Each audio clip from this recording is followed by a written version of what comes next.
ಸಾವಧಾನ ಚಿತ್ತರಾಗಿ ಕೇಳಿರಿ. ಲೋಕಾಗ್ರಹ ಮಾಡಬೇಕೆಂಬ ಬಯಕೆಯಿಂದ ನಾರದರು ಸಮಸ್ತ ಲೋಕಗಳನ್ನು ಸುತ್ತುತ್ತಾ ಭೂಲೋಕಕ್ಕೆ ಬಂದರು. ಅನಂತರ ಅಲ್ಲಿ ನಾನಾ ವಿಧವಾದ ಕಷ್ಟಗಳಿಂದ ಕೂಡಿದಂತ ಅನೇಕ ಯೋನಿಗಳಲ್ಲಿ ಉದ್ಭವಿಸಿದಂತ ತಮ್ಮ ಪೂರ್ವಾರ್ಜದ ಕರ್ಮ ಫಲಗಳಿಂದ ಕಷ್ಟಪಡುತ್ತಿರುವುದನ್ನು ನೋಡಿ ಈ ಲೋಕದ ಸಂಕಟಗಳ ಪರಿಹಾರ ಯಾವ ಉಪಾಯದಿಂದ ಸಾಧ್ಯವಾಗಬಹುದು ಎಂದು ಯೋಚಿಸಿ ವೈಕುಂಠವನ್ನು ತಲುಪಿದರು.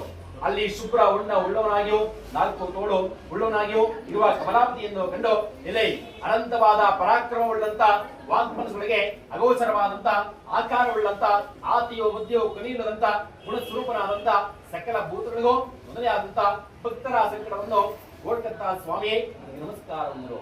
ಆಗ ನಾರಾಯಣನು ಹೇಳುತ್ತಾನೆ, ಇದೇ ನಾಗವರ್ಷಿ, ನಿನ್ನ ಮನಸ್ಸಿನಲ್ಲೇ ಏನಿರುವುದು ಅದನ್ನು ಹೇಳಿದೆ ಆದರೆ ನಿನಗೆ ತಕ್ಕ ಸಮಾಧಾನವನ್ನು ಹೇಳುವುದೆಂದರು. ಆಗ ನಾರದರು, ಇದೇ ಭಕ್ತವಸ್ತವನೇ, ಭೂಲೋಕದಲ್ಲಿ ಹುಟ್ಟಿದಂತಹ ಸಕಲ ಮಾನವರು ತಮ್ಮ ತಮ್ಮ ಪಾಪ ಕರ್ಮಗಳಿಂದ ದಹಿಸಲ್ಪಟ್ಟಿರುವವರು.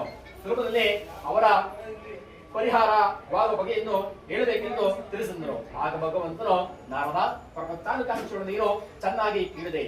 ಯಾವ ಕರ್ಮ ಮಾಡಿದರೆ ಮನುಷ್ಯನು ಅಜ್ಞಾನದಿಂದ ಬೆಳೆದುಪಟ್ಟು ವಿಮುಕ್ತನಾಗನು ಆ ರಹಸ್ಯವನ್ನು ಹೇಳುತ್ತೇನೆ ಕೇಳು.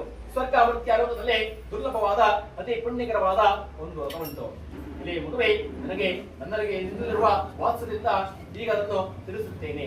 ವಿದ್ಯುಕ್ತವಾಗಿ ಸ್ವಲ್ಪವೂ ಲೋಪವಿಲ್ಲದಂತೆ ಶ್ರೀ ಸತ್ಯದೇವರ ವ್ರತವನ್ನು ಮಾಡಿದ್ದಲ್ಲಿ ಈ ಲೋಕದಲ್ಲಿ ಸಮಸ್ತ ದುಃಖವನ್ನು ಸಮಸ್ತ ಸುಖವನ್ನು ಅನುಭವಿಸಿ ಪರಲೋಕದಲ್ಲಿ ಮುಕ್ತಿಯನ್ನು ಹೊಂದುತ್ತಾರೆ ಎಂಬುದಾಗಿ ನುಡಿದ ಭಗವದ್ವಾಕ್ಯವನ್ನು ಆಲಿಸಿ ನಾರದ ವರ್ಷ ಎಲೆ ಜಗದುಡಿಯನೆ ಶ್ರೀ ಸತ್ಯನಾರಾಯಣ ವ್ರತವನ್ನು ಮಾಡಲು ಫಲವೇನು ಮತ್ತು ಇದರ ವಿಧಾನವೆಂತು, ಯಾರಿಂದ ಪೂರ್ವದಲ್ಲೇ ಈ ವ್ರತವು ಮಾಡಲ್ಪಟ್ಟಿತು, ಈ ವ್ರತಾಚರಣೆಗೆ ಕಾಲ ಯಾವುದು, ಎಲ್ಲವನ್ನು ವಿಸ್ತಾರವಾಗಿ ಹೇಳಬೇಕೆಂದರು.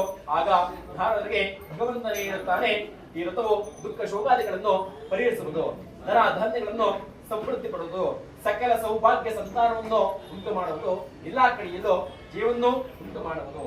ಯಾವ ದಿನದಲ್ಲಿ ಮನುಷ್ಯನಿಗೆ ಈ ವ್ರತವನ್ನು ಮಾಡಬೇಕೆಂದು ಅಪೇಕ್ಷೆ ಉಂಟಾಗುವುದೋ ಆ ದಿವಸ ಸಾಯಂಕಾಲದಲ್ಲಿ ಶ್ರೀ ಸತ್ಯನಾರಾಯಣ ಸ್ವಾಮಿಯ ವ್ರತವನ್ನು ಆಚರಿಸಬೇಕು. ಧರ್ಮದಲ್ಲಿ ದುಷ್ಟರಾಗಿ ವಿಪ್ರನುಗೂಡಿ ಶ್ರೇಷ್ಠವಾದ ಆಗ ಮಾರು ಭಕ್ಷಿಗಳು ಬಾಳೆಯನ್ನು ತುಪ್ಪ ಹಾಲು ರವೆ ತಂಬಿಟ್ಟು ಶಕ್ತಿ ಇಲ್ಲದಿದ್ದರೆ ಅಕ್ಕಿಯಿಂದ ಸೇರಿದ ನೈವೇದ್ಯವನ್ನು ಮಾಡಬೇಕು. ಆ ಬಳಿಕ ಫಲದಕ್ಷಿಗಳನ್ನು ಬ್ರಾಹ್ಮಣರಿಗೆ ಅರ್ಪಿಸಿ ಕಥೆಯನ್ನು ಹೇಳಬೇಕು. ಅನಂತರ ಬಂಧುಗಳಿಗೂ ಇಷ್ಟಪಟ್ಟವರಿಗೂ ಭೋಜನವನ್ನು ಮಾಡಿಸಿ ತಾನು ಭೋಜನವನ್ನು ಮಾಡಬೇಕು. ಈ ರೀತಿಯಲ್ಲಿ ಈ ವ್ರತವನ್ನು ದೇವಾಲಯ, ನದಿ ತೀರ, ಸುಗೃಹ ಮೊದಲಾದ ಪ್ರದೇಶಗಳಲ್ಲಿ ಮಾಡಿದ ಬಳಿಕ ನೃತ್ಯ ಗೀತಾದಿಗಳಿಂದ ಸ್ವಾಮಿಯನ್ನು ಧ್ಯಾನಿಸಿ ಸ್ವಗೃಹವನ್ನು ಕುರಿದು ಬರಬೇಕು. ಈ ಪ್ರಕಾರ 4 ವರ್ಷಗಳು ಈ ವ್ರತವನ್ನು ಆಚರಿಸಿ ಆದಿಯಲ್ಲಾಗಲಿ ಮಧ್ಯದಲ್ಲಾಗಲಿ ಕೊನೆಯಲ್ಲಾಗಲಿ